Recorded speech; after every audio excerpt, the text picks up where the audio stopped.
Hello, I'm Alex McLaren. I'm an actor and I've worked as a communications coach since 2002. Now so much business is being conducted remotely, the ways in which we talk, present, build relationships and connect is changing. In this podcast, I want to explore all those issues and prove to you that no matter who you are, you can talk to anyone.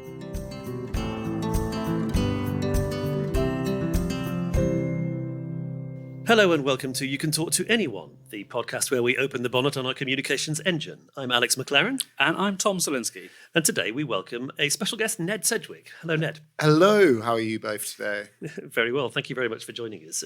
This is the second of a number of visits that we want to make to the topic of confidence. And Ned, I've known you since you were a very young confident person. Yes, and you were also a very young, confident person. But there is 15 years between us? I'm 47. I'm not counting, Alex. I guess the reason I'm raising it is that today we are peers working together, but once upon a time you were a child being babysat by me, I think, when I was briefly sleeping in a hallway in Tom and Deborah's flat, which was in the basement of your house. Yeah, it all kind of sounds quite Victorian like that.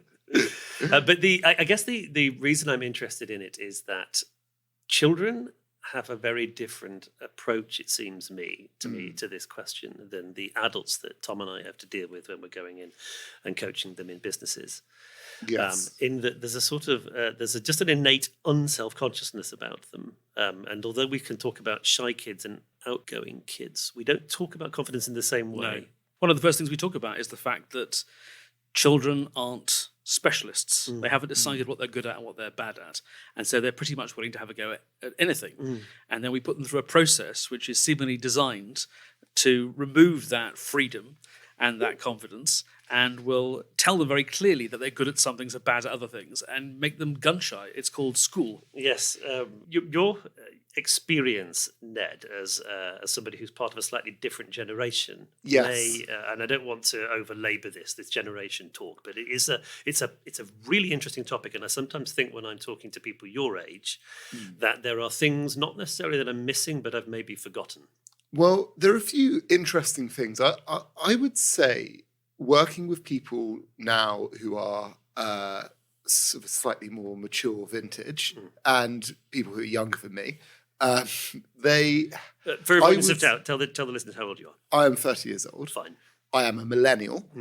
And about 4 years ago, I was commissioned to make a podcast about being a millennial. Over the years that podcast was being made, millennials went from being kind of the youngest people with a voice to no longer the youngest people with a voice. We were replaced by Gen Z. And something I find quite interesting is I would say the experience between my generation and your generation may not be as different as my generation and our colleague Gina's daughter, who is actually, now I think about it, 20 years younger than me. So that's quite a big difference. But no, between Gen Zs and millennials, I think that because of the internet and because of just the social media, because of the prevalence of smartphones, at such a young age, it has changed the game a bit, and it has changed conversations around confidence. It's changed self-image. It's changed how you portray yourself. You know, I got Facebook when I was 15, and back then what you would do is you would upload a photo album of 100 photos, of which 5 of them were good. And the aim of the photo album was to make it look like you were cool and having fun. So there are bad photos of you smoking, bad photos of you drunk, and maybe 2 or 3 good photos of you. 10 years later, you were growing up with Instagram, where you would curate the 1 or 2 images of yourself that are the best representation of who you are, how you're looking, what you're doing, of that moment in your life. And you are so much more on show as a result of that.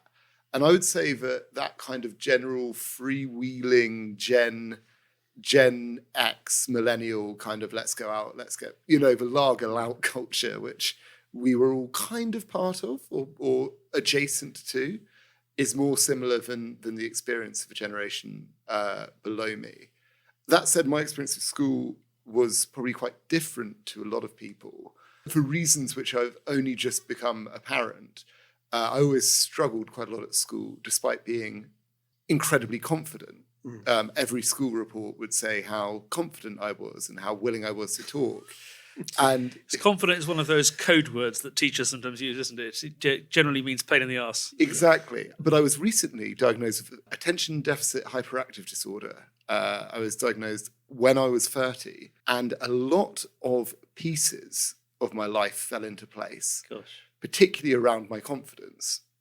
And essentially, my use of outward confidence as a mask for the things that I was deeply unconfident about, and the things which essentially I would refuse do or ignore or cover, because being told you are not good and being told that you aren't working hard enough when you're trying your hardest and still failing essentially eviscerates a lot of confidence. But to make up for that, I would be the noisiest person in the room, and I would wear my intelligence and my knowledge on my sleeve.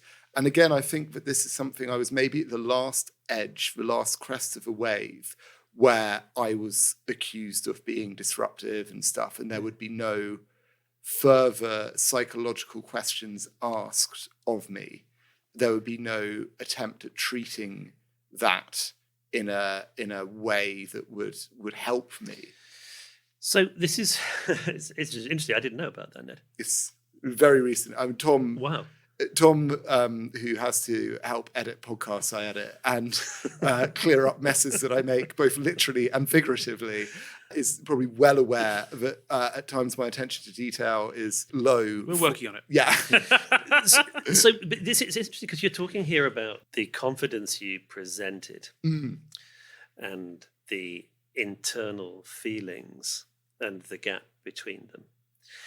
And this is something that I was thinking about. We spoke about this last time Tom and I met. We were thinking about the difference between the sort of the feeling of confidence and the behaviour of it. Yes. And I started, since then I've been sort of chewing over my sort of questions about what is that feeling of confidence. And I wonder if we're being, or rather whether we're talking about the same thing when we discuss it with different people. Because I mean, particularly when you're talking to men, I sometimes wonder whether we are as specific about emotions as we really need to be in order to be useful. I think when people are coming to me with kind of confidence challenges, I always want to be as specific as possible. So I say, okay, tell me about the situation. And once we get down to it, then we can work from the very particular kind of levers and situations and personalities, and we can work our way through that. And so we never maybe really need to attend to, actually, is this a confidence problem or is it something else? And I'm just wondering, what is the feeling of confidence that was, I mean, I suppose that if you're at school and you're feeling that you're not making the grade or meeting people's expectations, a feeling is probably one of shame or guilt. There are things which I'm beginning to unpack about myself. So essentially, attention, ADHD is a deficit of, and I always get it confused between serotonin and attention to detail. Serotonin, or one of those ones that makes you feel happy. But it also means that you can be quite easily stimulated. So essentially, I'm always looking for minor buzzes. And one of the ways I get buzzed is talking. But when I'm feeling awkward, when there is a silence, I do just as much talking, if not a little bit more, than when I'm feeling supremely confident in a situation. And I would say that some people would see me when I'm feeling incredibly stressed in a high-pressure situation, and I cannot allow a silence. I cannot allow 2 seconds, because as soon as that happens, my brain starts panicking and it's saying, get that serotonin in, get that in, stay distracted, stay busy. That you get, it's something almost ineffable. It's something almost uncatchable. There's a difference in the sort of the happy, confident energy of you and your friends riffing off each other, and the energy of, well, the word you used was panic, and that's interesting. I kind of wonder whether the sort of the adrenaline of that situation is almost it's almost separate to the kind of the emotional circuit, because it's your body reacting to threats, and certainly there's an emotional dimension to it, but it's not part of the emotional suite that we talk about when we're saying, hey, let's talk about our feelings. If you're happy to answer this question, Ned, what are the situations that make you feel least confident and least comfortable? Because you work with us, and our background is theatre and improvisation, things which make a lot of people feel profoundly uncomfortable and uncertain. But I remember, again, at the risk of coming off like a sort of seedy uncle, seeing you doing comedy sketches in front of audiences of parents and teachers when you were about 10 years old. I get nervous before I go on stage. I've done live podcast recordings, and I do get nervous. I think everyone does, and it comes out in funny ways, but I'm not. It's not a big deal. I've done lots of speeches at weddings. I'm getting married next month, and I'll be doing a speech at my wedding. I'm really excited about it. Every time I do it, I have the confidence, in inverted commas, that I know I've done it before, so I trust myself. Also, I know that at school I was told this is something you can do. You can talk. You can distract people. There is truth in that. And distracting people in a lesson isn't great. But distracting people on stage or distracting people at a wedding or kind of making yourself a centre of attention can be a terrible thing, but it can be a good thing. I suppose the things that fill me with absolute dread is when I meet people who don't give anything back. And that is a very selfish way of putting it. When I meet people who are kind of don't find me funny or don't, and I don't think I'm that funny. I think that I have the confidence to say the things that come into my head. I would say a lot of other people would have similar thoughts and not necessarily be willing to say or take the risk to say it. I find that and I'll go down a spiral. If I'm not getting anything back, I'll go down. I'll make worse jokes. I'll double down on jokes which haven't landed, just to be like, no, this is what I'm trying to do. So I think being around certain characters makes me feel, or when I know I've done something wrong, or I know I've done something that might upset somebody else, and I have to make that first step to saying, I need help with this, that fills me with absolute dread, such dread that quite often I will never, ever get round to do it. I was not taught to improve myself at school. I was taught that I was lazy at school.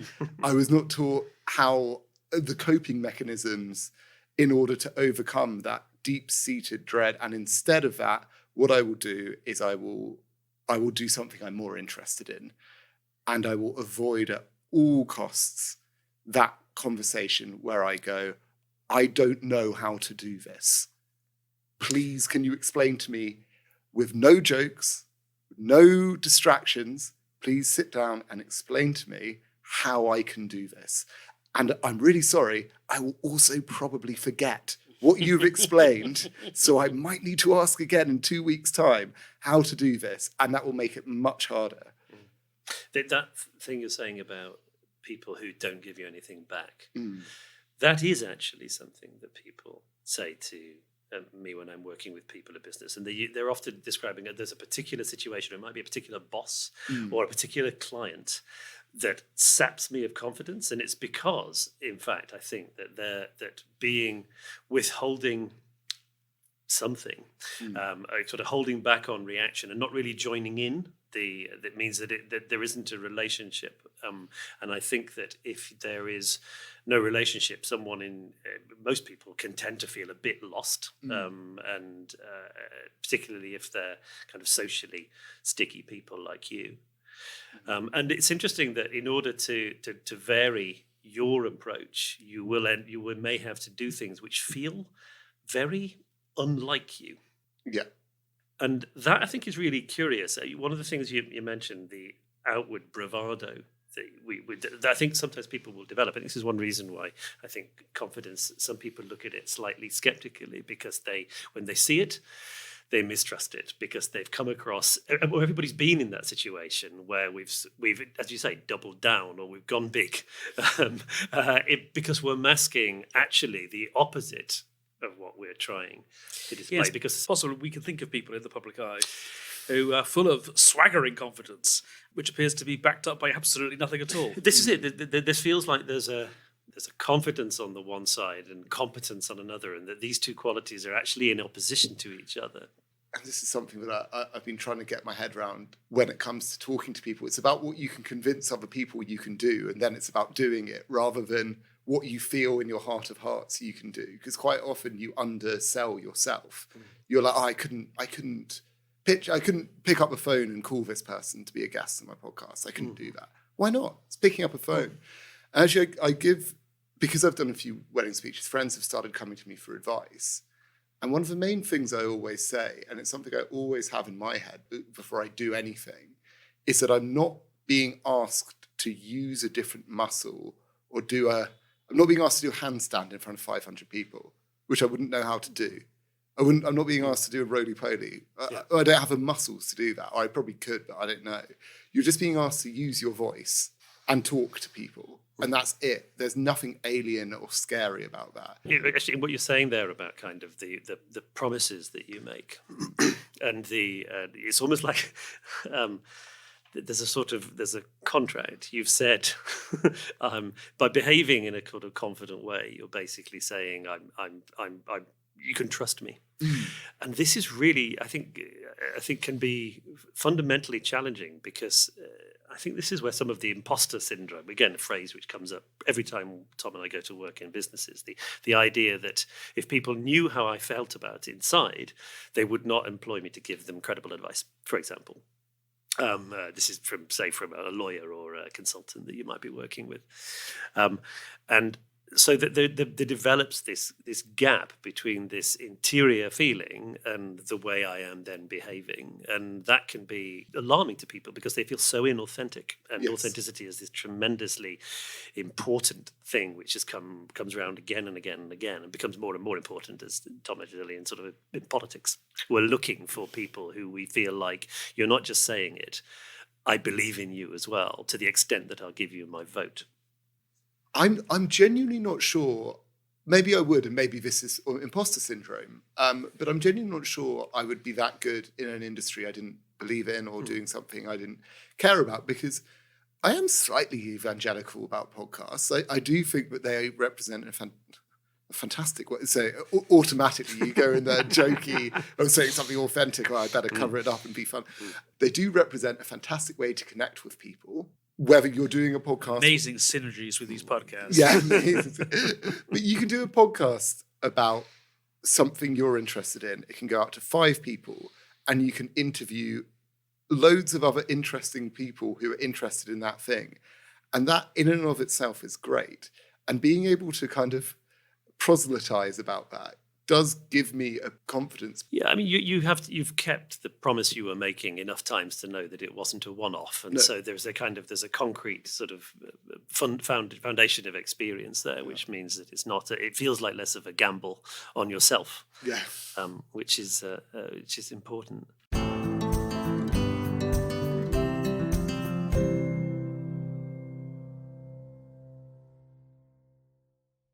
You spoke before about Grown Up Land, which was the podcast that we produced and you were one of the hosts of. Do you remember recording your first episode of Grown Up Land? I do remember, and I remember how panicky I was, but only realising that I had been afterwards. And it was this thing that I was jumping in to make my point a lot. And I think it came out fine. That first episode, well, it didn't come out fine because the recording studio we were using was crap. But so I don't think I remember this. So you scrapped the first episode, did you? Yeah, the recording wasn't good enough quality. So you had a pilot. You had a free go. We had an accidental pilot. It was Alison Spittle, May, and Bisher, and we didn't really know each other. And I said stuff about getting in fights when I was 18. About I really opened up in a way that I think is one of the reasons why I worked as a host on a podcast, because you'll go, hey, Ned, what do you think of carrots? Oh, and then tell an incredibly personal story about how I accidentally sat on a carrot or something, the most embarrassing thing that other people wouldn't. And then only realised 2 hours after, oh my God, that's going out to the public. So how far into the grown-up land process was it before you started to feel, oh yeah, it's that thing I'm good at, as opposed to it's this thing that feels untried and untested? It's a tough one. It's simultaneously after that episode and never. After that episode, I knew I could go on and leave with friends. And this is, I suppose, a big thing for me, is that so long as I could leave a lesson with people liking me, that's all I can do. I might not be able to get the homework done, but if I can leave with making everyone have a laugh, that's fine. So I think that experience, I definitely got better and better and better, and I worked on it. And something I did discover as well is the more if there was a crunch point of research where if I spent 2-3 days doing research for a topic, I would just shout over everyone because I was so excited about the research I've done. But then if I did too little, I'd shout over everyone to try and cover up the fact I'd not done any research. And it's just stuff like that which I got more confident on. But in terms of whether I could do it or not, it was pretty immediate that I felt, okay, listen back, learn a bit, and just work on that. In terms of improv, when did you start doing improv, Tom? I started doing improv when I was about 23, 24.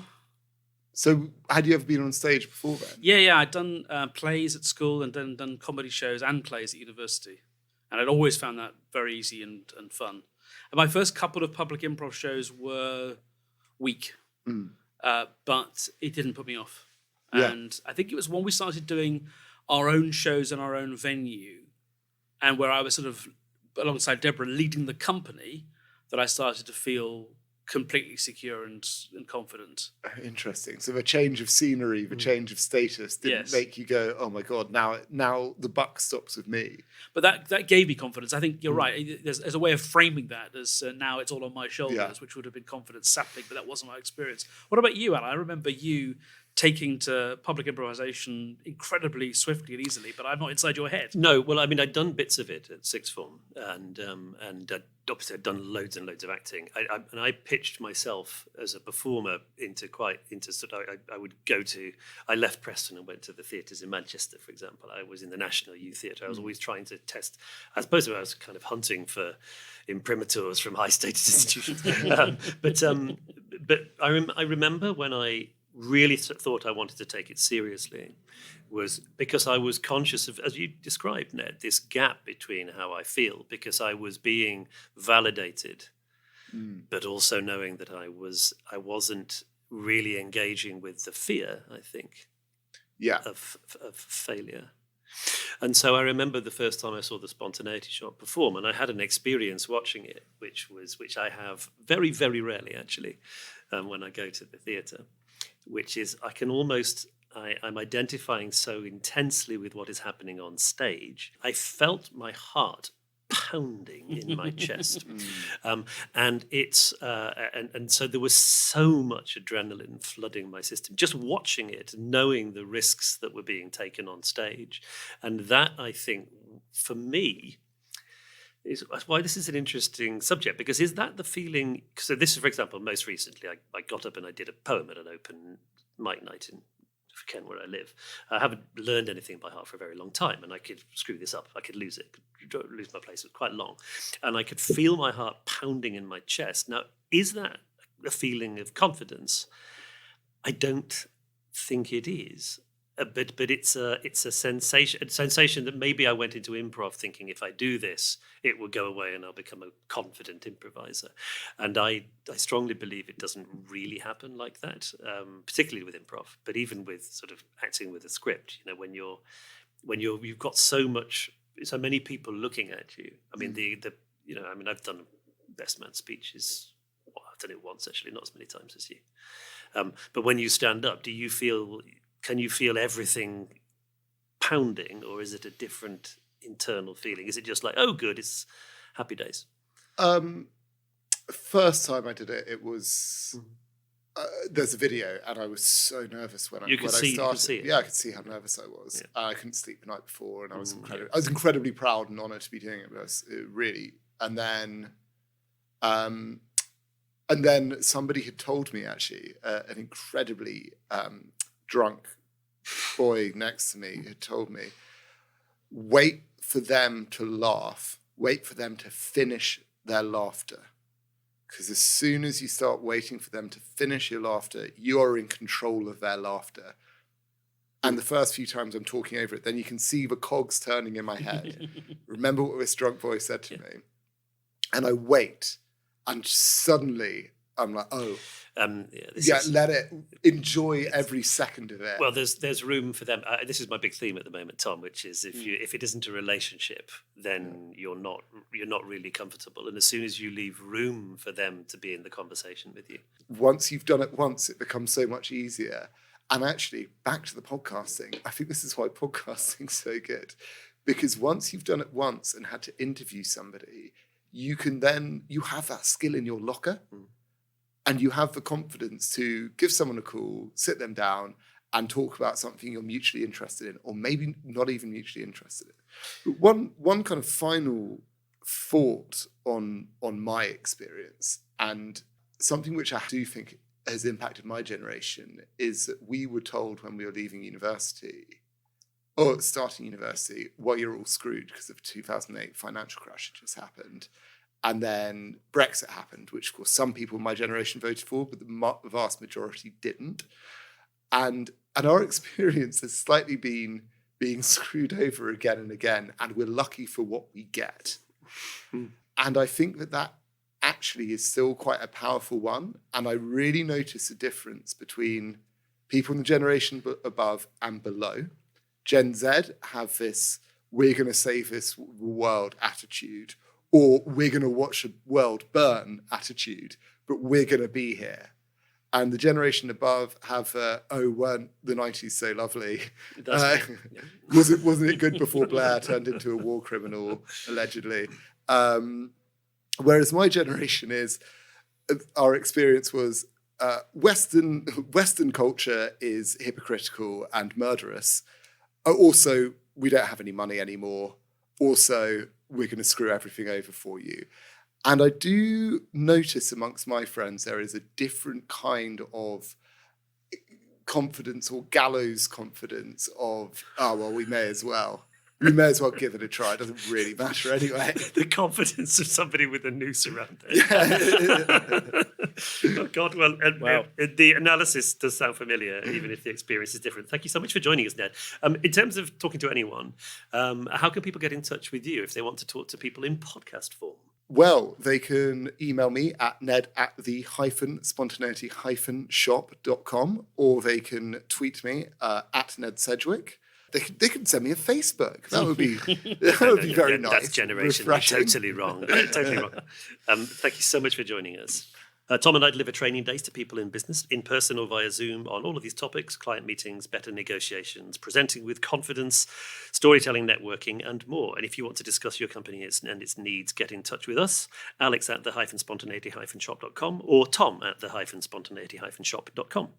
Thank you very much for joining us, and tune in for more in future. I'm Alex. And I'm Tom. And I'm Ned. Thanks a lot, and goodbye. You have been listening to You Can Talk to Anyone with Alex McLaren, Tom Selinsky, and our special guest, Ned Sedgwick. The producer for The Spontaneity Shop was Tom Selinsky. You Can Talk to Anyone is brought to you by the House of the Guilty Feminist and is distributed exclusively by Acast.